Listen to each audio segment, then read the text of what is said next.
वाल्मिक कराडला रुग्णालयामध्ये खास treatment ward रिकामा केल्याचा रोहित पवारांचा दावा.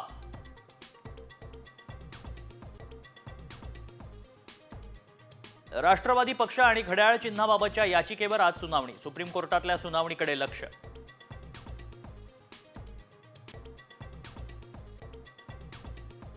एसटीच्या तिकीट दरवाढी विरोधात ठाकरे गट आक्रमक. कोल्हापूर, सोलापूर, नाशिक, ठाणे, बुलढाण्यात आंदोलन.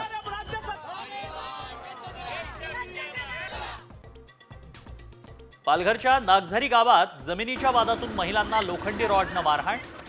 3 महिला जखमी.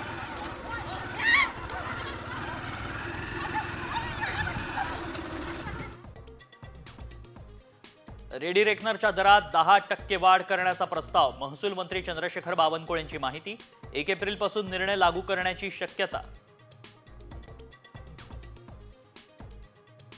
जरांगे पाटलांच्या उपोषणाचा आजचा 4था दिवस. 2 उपोषणकर्त्यांची प्रकृती खालावली. धनंजय देशमुखही एकदिवसीय उपोषण करणार.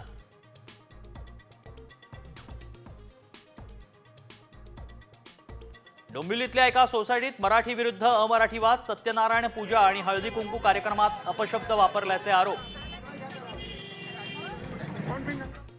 सैफ अली खान हल्ल्याप्रकरणी एका महिलेला बंगालमधून अटक. आरोपीशी कनेक्शन असल्याचा संशय.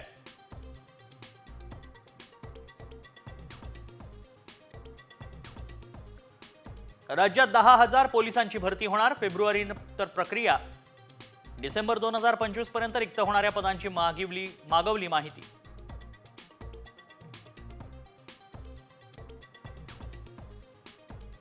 यंदाच्या हंगामातील पहिला हापूस आंबा नवी मुंबईच्या एपीएमसी मध्ये दाखल. एका पेटीला 10 ते 15 हजाराचा दर.